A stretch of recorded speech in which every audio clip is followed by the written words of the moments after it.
Hey, Freddie. Sort of welcome to the Raptors. We haven't spoken. Okay. What is it like being on a 10-day contract with the Raptors? What is that like? Okay, asking what it's like to be on a 10-day period or what it's like to be on a 10-day with the Raptors. Both, sure. Okay, on a 10-day period, it's weird because you just kind of like you're just kind of like thrown into a situation. You got to learn a lot of stuff, a lot of quickly, a lot of new names.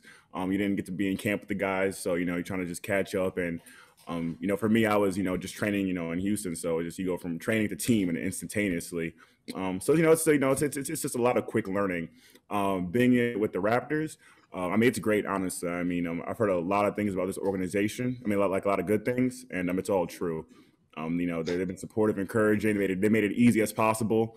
So it's been this is my first 10-day, but it's they really made it seamless. Do you feel like you're finding a footing or finding a home with the Raptors? Do you feel more comfortable in whatever it's been just a few days? Yeah, like I said, I mean, it's like a real family atmosphere. Honestly, I mean, there's just everyone's really supportive of each other. I mean, they just they treat me like I've been here since day one of training camp. Honestly, and from the teammates to the coaching staff to just the front office, everybody. So it's been good. Awesome. Thank you. And nice chatting with you. Thank you. Next question goes to William Liu from Yahoo Sports Canada. Hey, Freddie. Hey. Great game tonight. Thank you.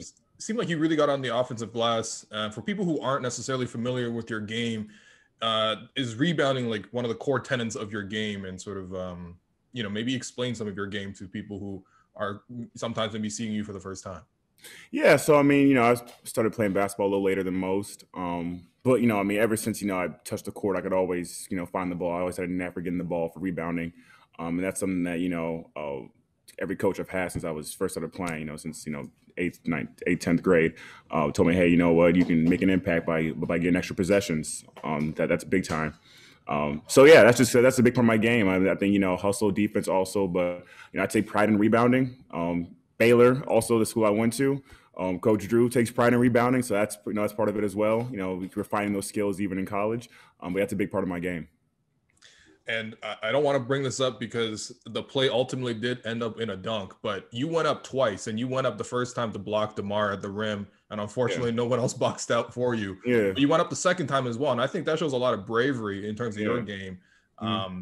Did any of your teammates sort of speak to you about that play? Because, that is great defense. It's just unfortunate that, Yeah, I mean, they were like, good first block, second block, I mean, it's a good league. I mean, dudes get dunked on all the time. So, I mean, guys can – I was upset that it was an and one personally, but an and one dunks. But I don't know if I can – does that count as like talking about a referee? That doesn't count? Okay. So yeah, I mean, but yeah, I mean, like I said, I mean, shot blocking is important. Rim protection is important. Every coach made it very clear that they want some rim protection. So that's what I try and bring. All right, great game tonight. Thank you. Going next to Doug Smith from the Toronto Star. Pretty welcome. Thanks for stopping by. We haven't had a chance to talk to you before. I know you're from Minnesota, and Minnesota's been in the news again for very difficult times and difficult circumstances. How do you communicate what Minnesota is to your fellow young black NBA players, teammates and friends? Yeah, I mean, no one's really asked, like, hey, tell us about Minnesota. But, I mean, if someone were to ask, I think I'll tell you what I told, one of our sideline reporters. Yeah, I mean, basically there's two sides to Minnesota, I think. I mean, it's my home, I'm from the Twin Cities area. There's two sides. There's parts that I really like, and there's parts that, like this. I mean, Philando Castile, George Floyd, and I think those things, it's tough. I think for me, because, it's definitely it hurts the community. It hurts the people. I know people back there, and it's hurting them. And there's other things that others struggle with. Like, I mean, the whole prison industrial complex there, like, the recidivism rates. My mom's really involved in the community, and she's working tirelessly to try, improve it for African Americans, and actually generally everybody that might be underrepresented. But like I said, I mean, I don't say I hate Minnesota, it's awful, but clearly there's things that need to be worked on, and it's tough for me to not be back there and see people struggling, not be able to feel like I can make an on the ground impact. Yeah, that was my next question. Do you feel kind of I don't want to say helpless, but you're not there and you can't get with your people to improve things at the moment. Is that frustrating? It's not frustrating, because I think I'm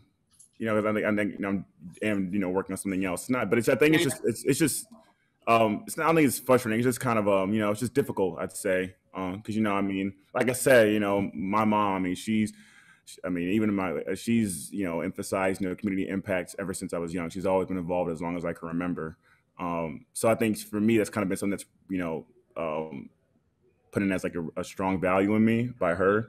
And I think being at the distance, it's just difficult to when something that's strong with you, for you not to feel like you can make that direct impact. It's kind of just difficult. Great. Thanks very much for talking about that. I really appreciate it. Yeah. All right, final question for you, Freddie, is going to go to Michael Grange from Sportsnet. Hey, Freddie. Great game. Just one follow-up on what Doug was talking about. Can you maybe describe what your mom does in the community? Does she have an official role, or is it just kind of a volunteer capacity that she kind of touches a lot of bases? Oh, she's been in everything. Honestly, I might have to give you her phone number so she can tell you about it. But she's helped get different candidates elected. That's help support causes she's about. I think her biggest thing lately was she ran the census. So the census is actually really important. In terms of what government funding and that, because that goes to the community, and the biggest thing is how many electoral votes, how many representatives this area might get. But the biggest thing, it's like other things that people don't realize, like government funding for this and that, like it's really important. And there's all these other impacts that the census has, and people just don't feel the importance, so they might just not register or do it. So her biggest thing was she led like this whole I think it was this We Count campaign there in order to get people out, and I think they had like one of the highest census registrations in the past, I don't know how many years. I'll have to ask her about it, but yeah, so just things like that. That was her last biggest thing. That's fantastic. She must be a great lady. Yeah. From a basketball point of view, do you allow yourself to think of what you are hoping to get out of, like, I guess you got 5 days left on this 10-day, I don't know exactly, yeah. but do you allow yourself to think beyond that, or have they communicated to you, maybe we could look at it two-way, or we would certainly want a camp invite, or is that just all way too vague at this point? Yeah, look, I learned quickly in this business that, you want to have your own goals and things that you have that you want to reach for, but you got to take it day by day. This league moves quick and moves fast. Front offices, they go back and forth. The league changes, almost daily. People change their minds almost daily. One thing that I've always was kind of told was like, control what you can control. So for me, it's just, you just got to conquer each day, and then in games, each possession, and then usually if you win enough battles, it'll work out in your favor, one way or another.